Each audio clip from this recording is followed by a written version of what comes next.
Hello दोस्तों, नमस्कार।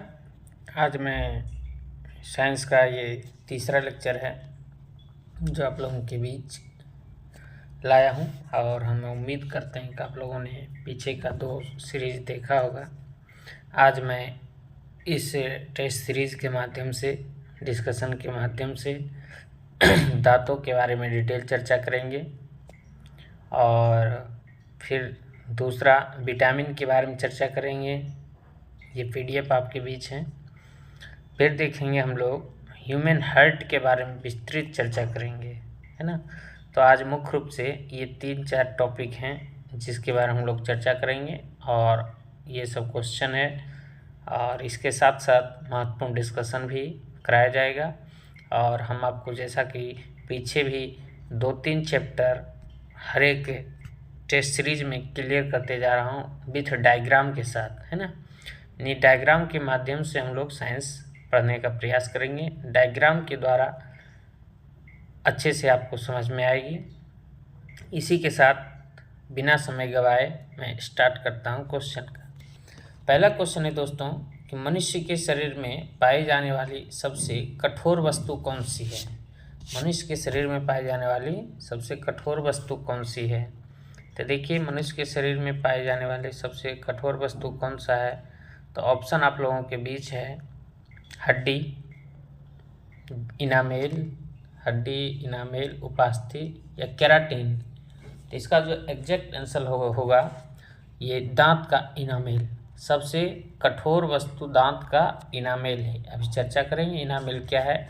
लेकिन अगर पूछता कि सबसे मजबूत भाग क्या है हमारे शरीर का, तो ये हो जाएगा जबड़ा, जॉ। ठीक है, हमारे शरीर का सबसे मजबूत हिस्सा या मजबूत अंग कौन सा है, तो जबड़ा है। लेकिन सबसे कठोर वस्तु कौन सा है या कठोर पदार्थ कौन सा है, दांत का इनामेल है। तो देखिए दोस्तों, दांत के बारे में हम लोग पढ़ते हैं। तो सबसे पहले जानिए कि दांत, जिसको इंग्लिश में क्या कहते हैं हम लोग, टीथ भी कहते हैं, प्लूरल होता है, फिर टूथ, है ना। दांत के अध्ययन को ओडोंटोलॉजी कहते हैं। दांत के अध्ययन को क्या कहते हैं, ओडोंटोलॉजी कहते हैं। दांत मुख्यतः 4 प्रकार के होते हैं। यानी दांत कितने प्रकार के होते हैं, 4 प्रकार के होते हैं। कौन कौन होता है, इंसीजर, कैनाइन, प्रीमोलर और फिर molar. Premolar and molar. Molar कहाँ, यहाँ, मोलर यहाँ है। ठीक है, तो दांत कितने प्रकार के होते हैं दोस्तों, 4 प्रकार के होते हैं। कौन कौन, इंसीजर, कैनाइन, प्रीमोलर और फिर मोलर। हिंदी में क्या कहते हैं इंसीजर को, इंसीजर को कहते हैं कृंतक, इसको कहते हैं रदनक, इसको कहते हैं अग्रचवर्णक, इसको चवर्णक कहते हैं। ठीक है, इसका कार्य के बारे में चर्चा करें तो इंसीजर का मतलब होता है काटना। क्या होता है, काटना। ऐसे भी देखेंगे सीजर का मतलब कैंची होता है, कैंची, है ना। कैंची काटने का कार्य करता है। तो इंसीजर का काम क्या है, किसी वस्तु को काटना। किसको काटेगा, भोजन को। कैनाइन का मतलब होता है फाड़ना, भोजन को क्या करना, फाड़ना। अब कहेंगे सर भोजन को फाड़ा भी जाता है क्या। अरे जब आप गन्ना खाते हैं, ईख, तो आप क्या करते हैं, फाड़ के ही तो खाते हैं।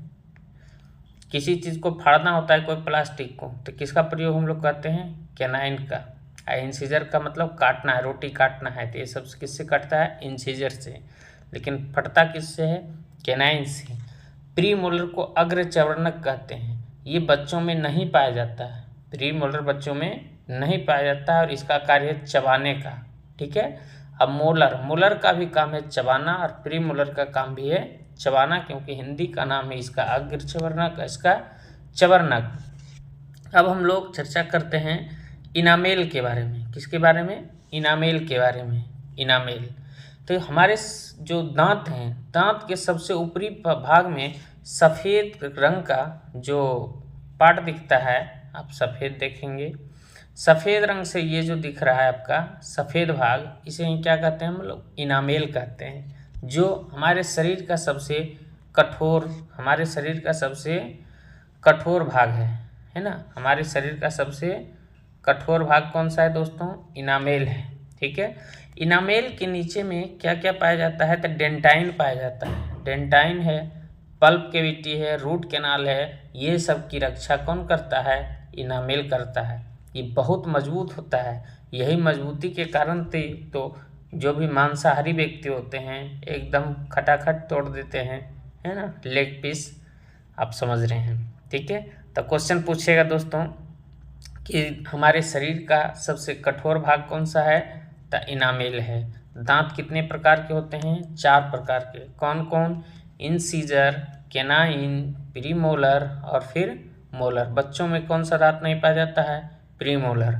और जो दूध का दांत होता है वो कितने दूध के दांत होते हैं? 20 दूध के दांत होते हैं। क्वेश्चन पूछता है ये 12 से 14 वर्ष के अंदर ये दोबारा जन्म लेता है, एक बार टूटता है और फिर से जन्म लेता है। ये भी क्वेश्चन पूछा जाता है। तो हम उम्मीद करते हैं कि बेसिक रूप से दांत के बारे में आप लोगों को जानकारी हो गई होगी। आइए दूसरे क्वेश्चन की ओर हम लोग बढ़ते हैं। तो दूसरा क्वेश्चन है दोस्तों कि एक प्रकाश वर्ष किसके बराबर होता है? तो देखिए, प्रकाश वर्ष से लगातार क्वेश्चन पूछा जा रहा है कि प्रकाश वर्ष सबसे पहले किसका मात्रक है? दूरी का मात्रक है या दूरी की इकाई है।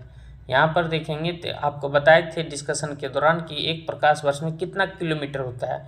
यहाँ पर एक ऑप्शन में गलती हो गया है, यहाँ किलोमीटर प्रति घंटा नहीं होगा बल्कि क्या होगा? सिर्फ घंटा किलोमीटर होगा। तो एक प्रकाश वर्ष में कितना किलोमीटर होता है दोस्तों? 9.46 इंटू 10⁻12 किलोमीटर होता है। और अब शायद आपको याद हो तो आपको बताए थे कि अगर मीटर में करेगा तो 10 का पावर कितना हो जाएगा? 3 बढ़ जाएगी, यानी 15 मीटर हो जाएगी। तो यहाँ पर थोड़ा सा एरर है, किलोमीटर प्रति आवर नहीं होगा, सिर्फ किलोमीटर होगा। और आपको यह भी बताए थे कि दूरी की सबसे बड़ी इकाई क्या है? पारसेक होती है। क्या होती है? पारसेक। और बताए थे आपको कि पारसेक जो है, एक पारसेक में कितना प्रकाश वर्ष होता है? एक पारसेक में कितना प्रकाश वर्ष होता है? तो 3.26 प्रकाश वर्ष होता है, आपको बताए थे, ठीक है।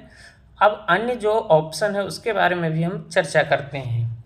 ये देखेंगे दोस्तों, 6.6 इंटू 10⁻⁻11 न्यूटन मीटर स्क्वायर प्रति किलोग्राम स्क्वायर है। ये किसका वैल्यू है? तो कैपिटल जी का, गुरुत्वीय स्थिरांक का, ये सार्वत्रिक गुरुत्वीय स्थिरांक का SI मात्रक है, मान है। यानी सीधा ध्यान रखेंगे कि कैपिटल जी का वैल्यू क्या होता है? 6.67 इंटू 10⁻⁻11 न्यूटन मीटर स्क्वायर प्रति किलोग्राम स्क्वायर। आप मात्रक को भी ध्यान में रखेंगे। इसके अलावा आप देखना चाहें तो ये जो अगला है ये है स्मॉल जी का वैल्यू। ये था कैपिटल जी, ये है स्मॉल जी। स्मॉल जी को गुरुत्वीय त्वरण कहते हैं। गुरुत्वीय त्वरण का वैल्यू है वो हो गया 9.8 मीटर प्रति सेकेंड स्क्वायर, 9.8 मीटर प्रति सेकेंड स्क्वायर।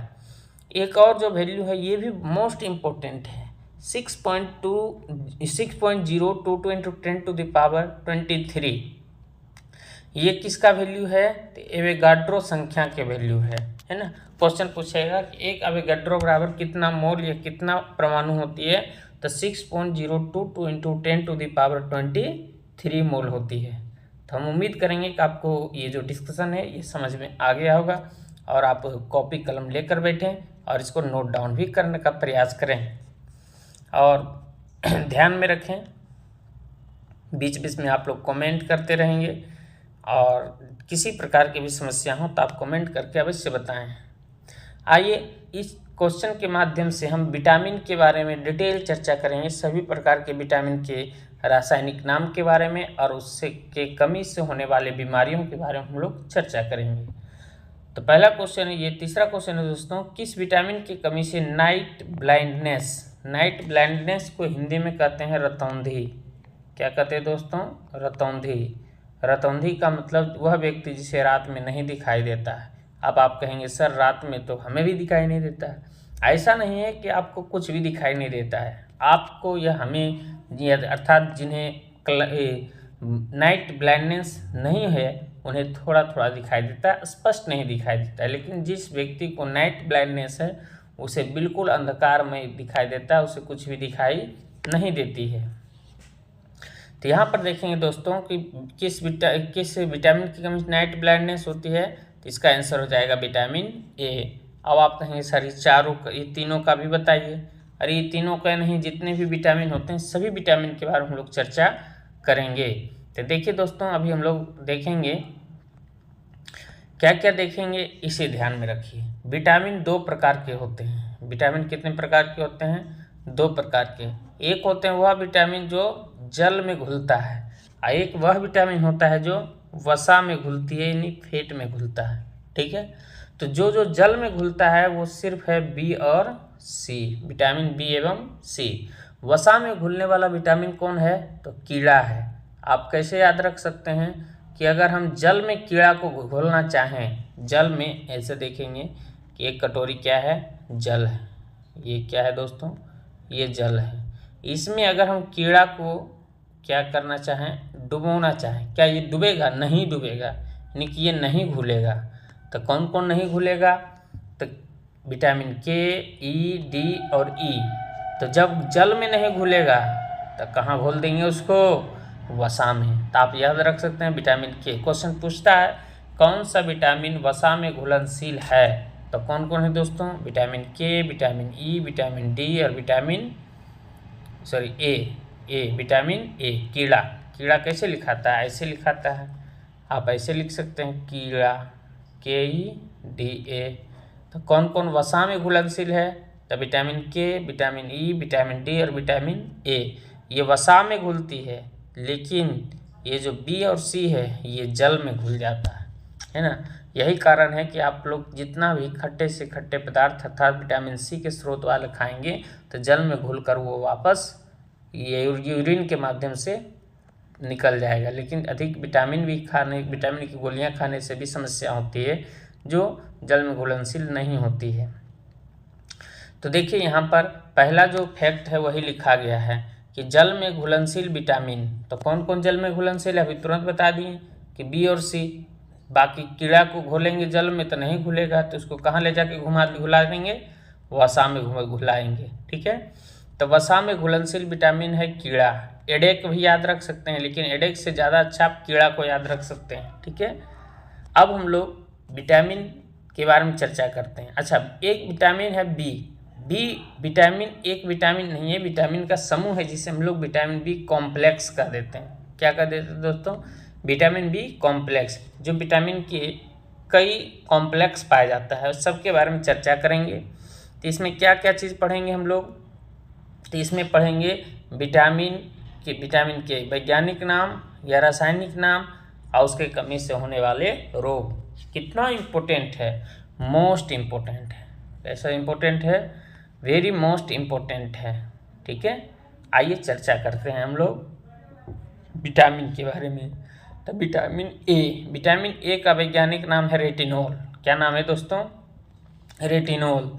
और इसके कमी से जो बीमारी होता है रतौंधी, जो इस क्वेश्चन का आंसर है, इसे नाइट ब्लाइंडनेस के नाम से भी जाना जाता है। बी कॉम्प्लेक्स में कौन कौन आता है? B1 आता है, B1, B2, B3, B4 नहीं होता है, B5, B6, B7, B9 और B12।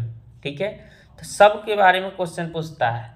तो विटामिन B1 का जो नाम है, विटामिन B1 का रासायनिक नाम क्या है ना?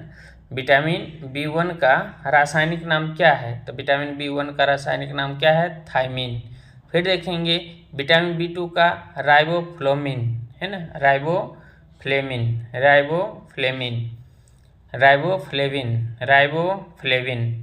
क्या क्या याद रखेंगे? B1 का थायमिन, B2 का राइबोफ्लेविन, B3 का नियासिन। पहले वैज्ञानिक नाम को हम याद रखते हैं, फिर हम लोग रोग को देखेंगे। तब विटामिन ए का रासायनिक नाम रेटिनोल। क्या नाम है? रेटिनोल। कैसे याद रखेंगे?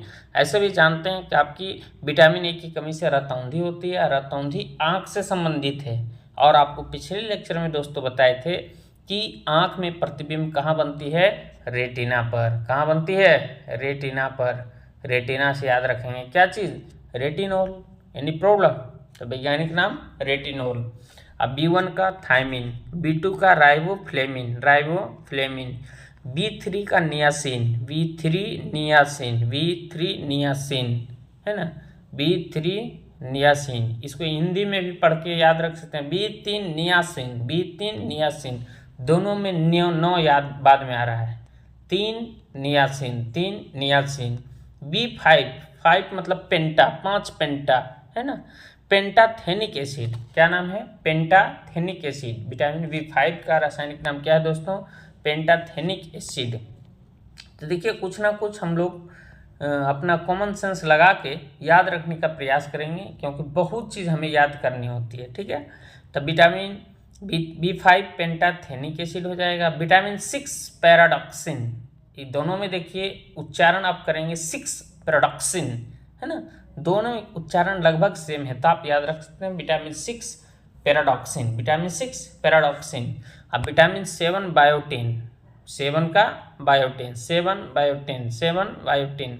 अब विटामिन B9 के फॉलिक एसिड, बहुत इंपॉर्टेंट है, विटामिन B9 फॉलिक एसिड, ये गर्भवती महिलाओं में सबसे ज़्यादा इसकी गोलियां चलाया जाता है ना, विटामिन B9 का। फिर है देखेंगे और B12 का भी गोली दिया जाता है। तो folic acid B9 folic acid. अब विटामिन B12 है साइनोकोबालामिन, बहुत इंपॉर्टेंट क्वेश्चन है विटामिन B12 वाला। तो एक बार रिकॉल करें क्या, विटामिन B कॉम्प्लेक्स का, इसके साथ साथ ए को भी निपटा लेते हैं। तो मेरे साथ बोलेंगे विटामिन ए का रासायनिक नाम retinol, B1 thiamine, B2 riboflavin, B3 niacin, B4 B5 क्या है? Pantothenic acid. अब विटामिन B6 पैराडॉक्सिन। अब vitamin B7 biotin, vitamin B9 folic acid. अब B12 साइनोकोबालामिन। अभी 4 और बचा है, इसको निपटा देते हैं। Vitamin C ascorbic acid. अब विटामिन D कैल्सीफेरोल, अगला है विटामिन E टेकोफेरोल। अब विटामिन K फिलिक्विनोन, क्या याद रखेंगे? फिलिक्विनोन। K और विटामिन 2 का लगभग एक जैसा मिलता है नहीं, विटामिन 2 का है राइबोफ्लेविन, अब विटामिन K का है फिलिक्विनोन, याद रख सकते हैं। तो उम्मीद करते हैं रासायनिक नाम आपको याद हो गया होगा। अब हम लोग इससे जुड़े हुए बीमारी को याद रखते हैं, किसकी कमी होगी तो कौन सी बीमारी। तो विटामिन ए की कमी होगी तो रतौंधी बीमारी। विटामिन B1 का होगा तो berry, B1 berry. Vitamin D हो जाएगा, विटामिन B2 हो जाएगा तो त्वचा पर फुंसी होने लगी, यानी त्वचा से संबंधित बीमारी। अब विटामिन B3 अतिसार को हम लोग डायरिया के नाम से भी जानते हैं, है ना। विटामिन B5 में पेशियों में लकवा, B6 एनीमिया, B7 लकवा, B9 एनीमिया, B12 रुधिर में कमी। अब विटामिन C स्कर्वी। सर इसमें सबको याद रखना है, सबको याद रखने की जरूरत नहीं है, आप मुख्य रूप से याद रख सकते हैं विटामिन B1 की कमी से बेरी, और विटामिन B12 की कमी में रुधिर का कमी, एनीमिया भी याद रख सकते हैं। अब विटामिन C याद रखना है, स्कर्वी, विटामिन C की कमी से स्कर्वी। विटामिन D की कमी से रिकेटस, हड्डी से संबंधित बीमारी है। अब विटामिन E में नपुंसकता नामक बीमारी होती है, यानी बांझपन से संबंधित बीमारी होती है। अब विटामिन K रक्तस्राव, यानी रक्तस्राव में को बंद करने में ये महत्वपूर्ण भूमिका निभाता है, कौन? Vitamin K। हम उम्मीद करते हैं दोस्तों कि विटामिन से संबंधित जुड़े भी क्वेश्चन आप क्लियर कर सकते हैं, है ना। आइए अगला क्वेश्चन देखते हैं न्यूटन के बारे में। न्यूटन के प्रथम नियम किससे संबंधित है? तो न्यूटन का प्रथम नियम जड़त्व के संबंधित है, बल से, आवेग से, या फिर क्या लिखा है? अगला को ऑप्शन देखते हैं, ऊर्जा संरक्षण। तो इसका आंसर हो जाएगा दोस्तों कि न्यूटन के पहला नियम जड़त्व से संबंधित है। न्यूटन आपको बताए थे, न्यूटन ने गति के नियम दिए थे। गति के कितने नियम दिए थे? 3 नियम दिए थे, प्रथम गति नियम, दूसरा गति नियम और तीसरा गति नियम। प्रथम गति नियम को जड़त्व का नियम से भी कहा जाता है। इसमें बताया था कि कोई भी वस्तु तब तक अपनी अवस्था में परिवर्तन नहीं करता है जब तक उस पर कोई बाहरी बल आकर कार्य ना करे, है ना। यही जड़त्व का नियम भी कहता है, तो इसका आंसर हो जाएगा जड़त्व। और प्रथम नियम से बल का परिभाषा का पता चलता है। क्वेश्चन पूछेगा कि न्यूटन के प्रथम नियम से क्या प्राप्त होती है, तो बल का परिभाषा प्राप्त होती है। लेकिन पूछेगा बल का व्यंजक या बल का फॉर्मूला किससे होता है प्राप्त, तो बेटा ये गति के दूसरे नियम से प्राप्त होती है। और तीसरा नियम क्या है? गति का तीसरा नियम है प्रत्येक क्रिया के बराबर प्रतिक्रिया। अगला क्वेश्चन है दोस्तों, आवर्त सारणी में किसी तत्व का परमाणु क्रमांक क्या दर्शाता है? किसी तत्व का परमाणु क्रमांक क्या दर्शाता है? तो ये दर्शाता है प्रोटॉन की संख्या। किसकी संख्या? प्रोटॉन की संख्या।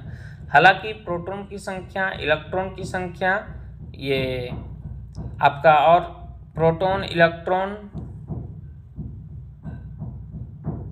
की संख्या क्या होती है? परमाणु संख्या, दोनों क्या सब क्या होता है? आपस में बराबर होता है। तो लेकिन यहाँ पर तत्व का परमाणु क्रमांक ये प्रोटॉन की संख्या को दर्शाता है। अगला देखेंगे दोस्तों, डीएनए की डबल हेलिक्स मॉडल। डीएनए की डबल हेलिक्स मॉडल ये संरचना किसने दी थी? तो डबल हेलिक्स मॉडल की संरचना देने वाले व्यक्ति थे वाटसन एवं क्रिक। कौन थे? वाटसन एवं क्रिक। ये डबल हेलिक्स मॉडल दिए थे कि ये आप देखेंगे, कभी हम आगे डायग्राम लाएंगे, क्योंकि आज मैं 3 टॉपिक को चूज किया था कि किसके बारे में हम लोग डिटेल चर्चा करेंगे। डायग्राम के माध्यम से जानेंगे कि ये डबल संरचना में ये बना होता है कौन? डीएनए। ये मॉडल देने वाले थे वाटसन एवं क्रिक। लेकिन डीएनए की जो खोज करने की बात आएगी तो डीएनए की खोज किए थे कौन? Frederick Meeser. इंपॉर्टेंट क्वेश्चन है। कई लोग क्या करता है कि डीएनए के बारे में बता देता है कि डीएनए की खोज किया था वाटसन एवं क्रिक, जो कि गलत है। डीएनए की खोज किए थे फ्रेडरिक मीसर, जबकि इसके डबल हेलिक्स मॉडल दिए थे कौन? वाटसन एवं क्रिक। वाटसन एवं क्रिक। और डीएनए का फुल फॉर्म होता है डीऑक्सी राइबोज न्यूक्लिक एसिड। आगे अगला क्वेश्चन है दोस्तों कि मानव हृदय में कितने कक्ष होते हैं? यानी कि एक और लंबा टॉपिक आपका है, उसके बाद हम लोग फटाफट आंसर क्वेश्चन करते चलेंगे। ठीक है, तो मानव हृदय में कुल कितने चैम्बर होते हैं? 4 चैम्बर होते हैं। ठीक है, कितने चैम्बर होते हैं? 4 चैम्बर होते हैं। सामान्यतः दिल की बात करते हैं तो दिल ये बना देते हैं, जो कि लव स्टोरी की कहानी है ना। ये दिल, ये फेंकुआ दिल है, यानी कि ये प्यार करने वालों का दिल कहा जा सकता है, लेकिन दिल हमारा ऐसा नहीं होता है। लेकिन हम इसमें भी समझने का प्रयास करते हैं, फिर हम मुख्य रूप से जो आपका हार्ट का स्ट्रक्चर है उस पर भी हम ले जाएंगे। ठीक है, तो देखते हैं हम लोग ये हार्ट के बारे में। तो देखिए हार्ट में कुल कितने चैम्बर होते हैं दोस्तों? 4 चैम्बर होते हैं। कितने चैम्बर होते हैं? 4 चैम्बर। ऊपर वाले भाग को कहते हैं हम लोग अलिंद। ऊपर वाले भाग को क्या कहते हैं? अलिंद कहते हैं, एट्रियम। और नीचे वाले भाग को कहते हैं निलय। क्या कहते हैं? निलय। बाएं वाले भाग को बायां अलिंद और दायां वाले भाग को दायां अलिंद। यहाँ पर बायां निलय और ये दायां निलय अलिंद। तो ये हो गया आपका कि हमारे हार्ट में कुल कितने चैम्बर होते हैं? 4 चैम्बर होते हैं। अब देखते हैं हम लोग इसके माध्यम से जो हमारे हार्ट का स्ट्रक्चर है। ये आपके लिए प्यार वाला भी हार्ट को हमने ऐड करने का प्रयास किया हूँ, है ना। यहाँ पर ये देखिए, ये फेंकू हार्ट है, ऐसा हमारा हार्ट नहीं है। हमारा जो हार्ट का स्ट्रक्चर है एक मुट्ठी के आकार का है। किसके आकार का है दोस्तों? मुट्ठी के आकार का है। आइए हार्ट का फंक्शन के बारे में हम लोग चर्चा करेंगे और हम उम्मीद करेंगे कि हार्ट से जुड़े हुए क्वेश्चन आप सॉल्व करने में सक्षम हो जाएंगे नेक्स्ट लेक्चर से जब आएगी। तो देखिए हार्ट में कितने चैम्बर होते हैं दोस्तों? अभी तुरंत आपने देखा 4 चैम्बर होते हैं। राइट एट्रियम, ऊपर वाले भाग को अलिंद कहते हैं, नीचे वाले भाग को निलय कहते हैं, वेंट्रिकल। तो ये हो गया दायां, है ना, दायां अलिंद और दायां निलय, दायां अलिंद और दायां निलय। यहाँ पर देखेंगे बायां अलिंद और फिर बायां निलय। 4 चैम्बर हो गए हैं। अब हार्ट के बारे में कुछ चर्चा हम लोग कर लेते हैं संक्षेप के रूप में।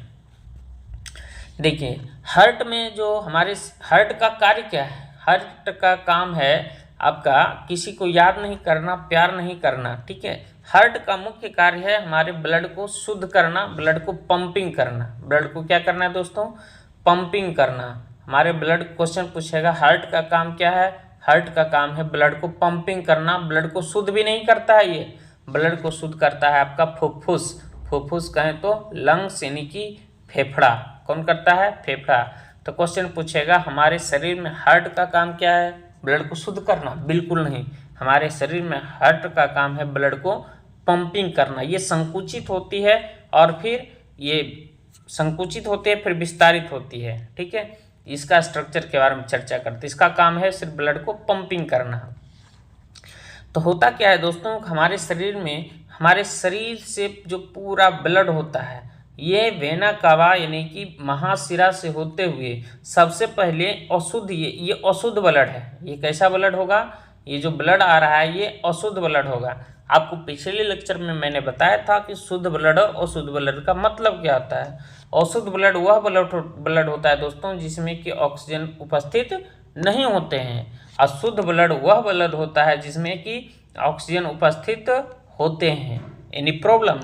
तो जो ब्लड को शुद्ध किया जाता है हार्ट के द्वारा, जो पंप किया जाता है, अब पंप करके यहाँ पर आपका लंग्स है यानी फेफड़ा है, फेफड़ा में ब्लड को पंप करके भेजा जाता है। अब फेफड़ा के माध्यम से फिर से हार्ट में आता है और हार्ट से फिर पंपिंग करके पूरे शरीर में भेजा जाता है। यानी कि हमारे हार्ट में जो ब्लड आता है ये कितने बार आते हैं दोस्तों, 2 बार आता है। इसीलिए हमारे शरीर में जो परिसंचरण तंत्र है वह कैसा परिसंचरण तंत्र है, तो दोहरी परिसंचरण तंत्र है। क्वेश्चन पूछा जाता है दोस्तों कि जो हमारे शरीर में परिसंचरण तंत्र की व्यवस्था है वह कैसी परिसंचरण तंत्र की व्यवस्था है, तो दोहरी परिसंचरण तंत्र की व्यवस्था है, क्योंकि हमारे शरीर में जो ब्लड है वो 2 बार आता है। ठीक है, तब कैसे कैसे कार्य करता है उसके बारे में चर्चा करते हैं। तो ये जो दोस्तों एरो दिखा गया है ना, ये जो एरो दिखाया गया है वाइट कलर से, है ना, ये हमारे शरीर में पूरे शरीर से, आपको बताए थे शिरा और धमनी के बारे में, शिरा और धमनी के बारे में आपको बताए थे कि शिरा में अशुद्ध ब्लड जाता है यानी जिसमें ऑक्सीजन नहीं होता है, और धमनी में शुद्ध ब्लड जाता है यानी जिसमें ऑक्सीजन होता है। तब पूरे शरीर से ये जो शिरा है, अब बड़ा शिरा है उसे हम लोग कहते हैं सुपीरियर वेना कावा यानी महाशिरा। महाशिरा के माध्यम से सबसे पहले जो ब्लड आती है वो राइट एट्रियम में आती है यानी कि दायां अलिंद में आता है। अब आप बताएंगे दोस्तों कि ये शरीर से आ रहा है तो कैसा ब्लड होगा, अशुद्ध ब्लड होगा। कैसा ब्लड होगा, अशुद्ध ब्लड यानी कि ऑक्सीजन नहीं है। फिर ये राइट एट्रियम से दायां वेंट्रिकल यानी कि दायां अलिंद में जाती है और यहाँ से पंप होता है, पंप होकर कहाँ पहुँचता है, पंप होकर पहुँचता है दोस्तों हार्ट के पास, ये लंग्स के पास। किसके पास पहुँचता है, लंग्स के पास पहुँचता है। यानी कि ये धमनी को आर्टरी कहते हैं, ये लंग्स है। कहाँ है ये, लंग्स ये धमनी के पास पहुँचता है। ये धमनी तक ले जाता कौन है, पल्मोनरी आर्टरी यानी कि फुफ्फुस धमनी। आपको बताएं हैं कि धमनी में कैसा ब्लड है, तो धमनी में होता है शुद्ध ब्लड। लेकिन बताइए ये जो ब्लड यहाँ आया था ये कैसा ब्लड था, ये था अशुद्ध ब्लड, और अशुद्ध ब्लड दायां अलिंद से जब प्रेशर किया तो ये पहुँचा लंग्स के पास, और लंग्स के पास पहुँचकर ऑक्सीजन मिला मतलब अभी तक अशुद्ध है। इसीलिए आपको बताए थे कि आर्टरी में तो शुद्ध जाता है, लेकिन पूछेगा पल्मोनरी आर्टरी यानी कि फुफ्फुस धमनी, तो इसमें कैसा ब्लड हो जाएगा, अशुद्ध ब्लड, क्योंकि ये फेफड़ा में पहुंचाता है। अब यहाँ से क्या होता है कि पल्मोनरी वेन के द्वारा यहाँ फेफड़ा से शुद्ध हो गया, और शुद्ध होने के बाद अब देखिए ध्यान दीजिएगा, मैं कलर थोड़ा डिफरेंट कर देता हूँ, ग्रीन लेता हूँ। ठीक है, ये देखिए ये फेफड़ा में ब्लड क्या हो गया, शुद्ध हो गया। अब शुद्ध ब्लड को पल्मोनरी वेन लाएगी। पल्मोनरी वेन यहाँ देखिए लिखा हुआ है आप लोगों के बीच, पल्मोनरी वेन यानी कि क्या हो जाएगा, फुफ्फुस शिरा। कौन शिरा, फुफ्फुस शिरा। फुफ्फुस शिरा क्या ला रहा है कि फुफ्फुस से ब्लड को ला रहा है लेफ्ट आर्टरी एट्रियम में यानी कि बायां अलिंद में, और यहाँ से फिर ये कुछ यहाँ पर बाल्ब लगा होता है, आगे बाल्ब के बारे में कभी चर्चा करेंगे, अभी इसमें आप लोग नहीं फंसे।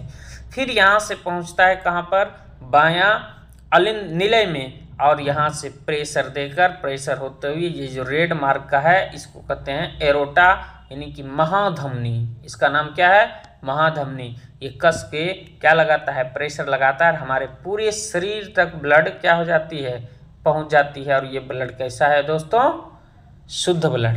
तो देखिए यहाँ पर आपको बताए थे दोस्तों कि वेन यानी शिरा में कैसा ब्लड होता है, तो अशुद्ध ब्लड होता है। लेकिन अभी आप कहेंगे सर ये पल्मोनरी में कैसा ब्लड, तो ये फुफ्फुस से आ रहा है, तब ये शुद्ध ब्लड। इसीलिए क्वेश्चन पूछेगा कि वेन में कैसा ब्लड पाया जाता है, तो अशुद्ध, लेकिन कहेगा पल्मोनरी वेन यानी कि फुफ्फुस सिरा, तो इसमें हो जाएगा शुद्ध ब्लड।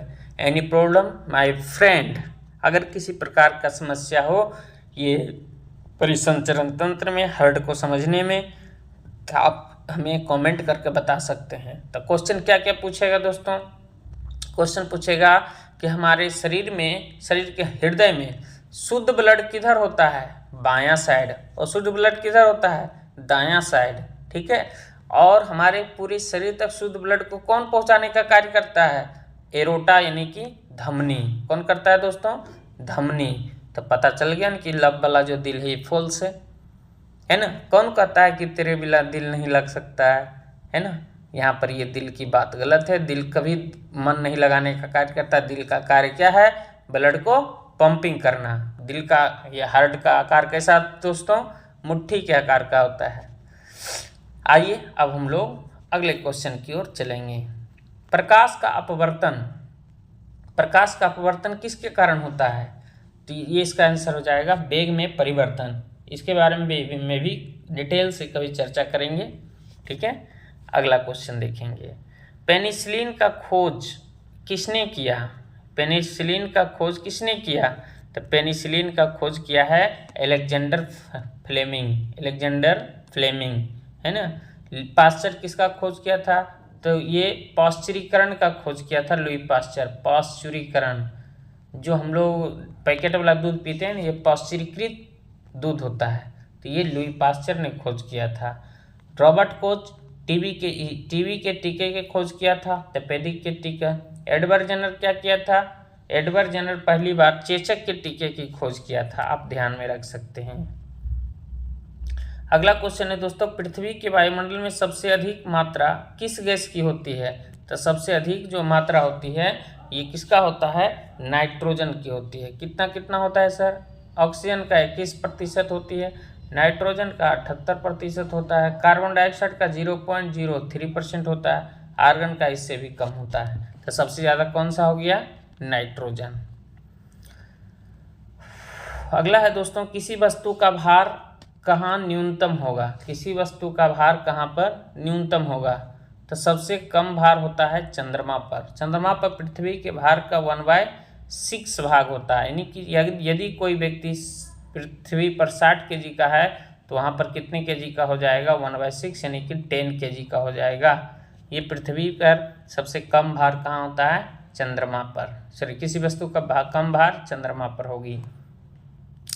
अगला है क्वेश्चन कि निम्न में से कौन सा धातु नहीं है, कैल्शियम एक धातु है, सोडियम एक धातु है, पोटेशियम एक धातु है, गंधक यानी सल्फर धातु नहीं है, गंधक गंधक यानी प्रॉब्लम। अगला क्वेश्चन, सूर्य का ऊर्जा स्रोत क्या है, रासायनिक ऊर्जा, नाभिकीय विखंडन या नाभिकीय संलयन। तो सूर्य का जो ऊर्जा होता है दोस्तों, ये नाभिकीय संलयन पर आधारित है। किस पर होती है, नाभिकीय संलयन पर आधारित होती है। नाभिकीय विखंडन कौन हो जाएगा, परमाणु बम। क्वेश्चन पूछेगा परमाणु बम किस पर आधारित है, तो नाभिकीय विखंडन पर आधारित है। सूर्य नाभिकीय संलयन, बहुत इंपॉर्टेंट क्वेश्चन है। अगला क्वेश्चन है दोस्तों कि रक्त में ऑक्सीजन किसके द्वारा वहन की जाती है, तो ऑक्सीजन का जो परिवहन होता है ये हीमोग्लोबिन के द्वारा होता है। किसके द्वारा होता है, हीमोग्लोबिन के द्वारा।